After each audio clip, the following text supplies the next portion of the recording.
Hello everybody, it's scorching here in Morocco.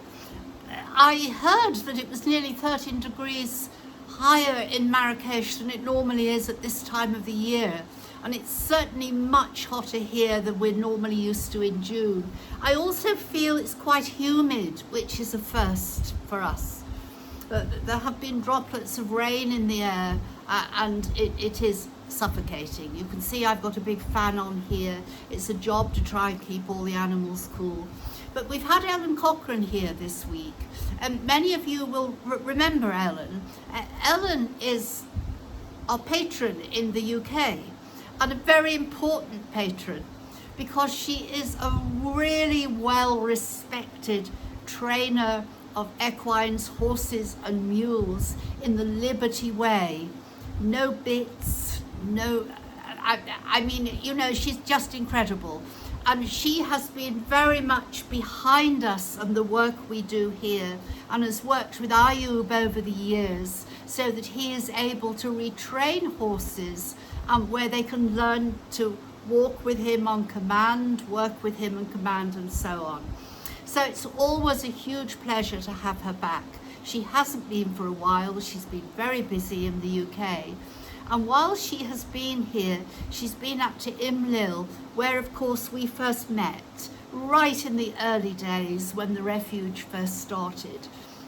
You may remember I took a lot of mules from Imlil, and Ellen has gone back regularly to work with the muleteers there, and as a result, many of them are no longer working their mules on quite ferocious bits. I'm not going to go into that again. You know my views over bits. They work them on head collars, and of course a mule is highly intelligent and they will work better to verbal commands rather than being pulled. Some of the old bits, the Berber bits, are really quite cruel. So she was really pleased to go back this time. We haven't been up for ages, because we heard that Spanner were doing a lot of work in Imnul. I was very pleased about that. If they're doing good work with the mules up there, that really is good. That's one less that we have to worry about. And I did see in 2025, and I know our ambassador went up, that they opened a new field shelter in the Toubkal National Park, which is quite high in the mountains, where muleteers and their owners could rest, and sometimes rest overnight. That was good news. So Ellen's been up, she's just got back. She's another day with us before she goes back to the UK. And of course she was very keen to tell us how it was, and she was so pleased to see some old friends. A lot of the muleteers she worked with in the past are continuing to use their mules without bits and helping make new ones for other people, and that has all been very successful. She's well respected and very much loved up in Imlil. She said things are changing though. You know, tourism's changing, and apparently, I don't know too much about this yet, but I will make inquiries, that there is now, I don't know, something set up for mules that they can only work on designated days. And I suppose that's to try and share out the work between them all. But they have to pay on the days that they work, and they have to pay if they rest in the shelters. And if they go out at any other time, they're fined.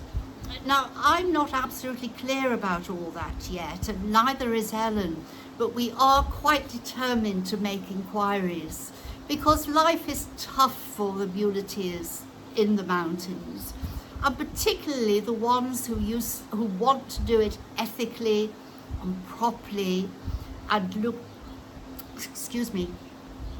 suffocating with the heat, and look after their mules well. You may remember that we have Tosca here. Tosca was one of the lead mules up in Imlil, had a super owner.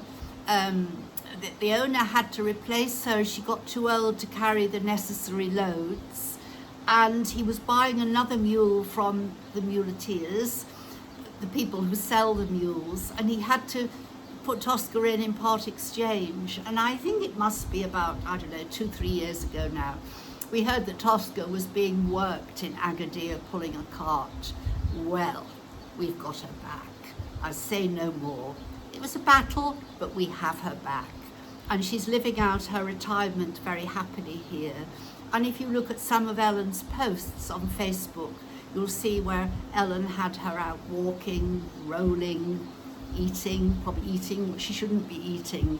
But she has done hugely well here in her retirement. So it's been a mule chat today.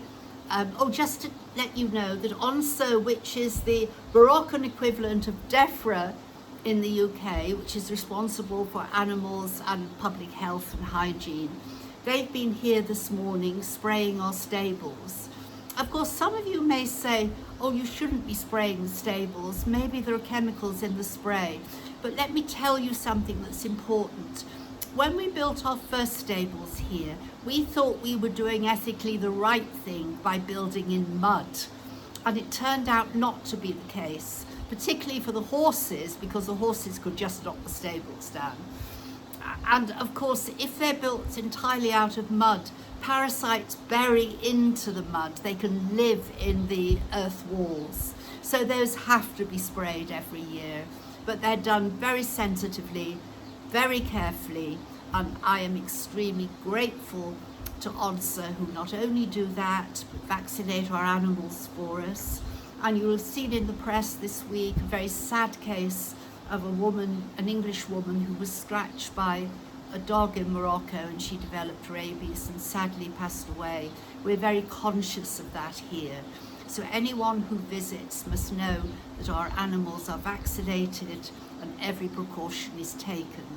And if you do fall over or have a bite from an animal, accidents do happen. We will always make sure that you get a rabies injection as an absolute precaution. Rabies is a very, very serious matter. So bye for now.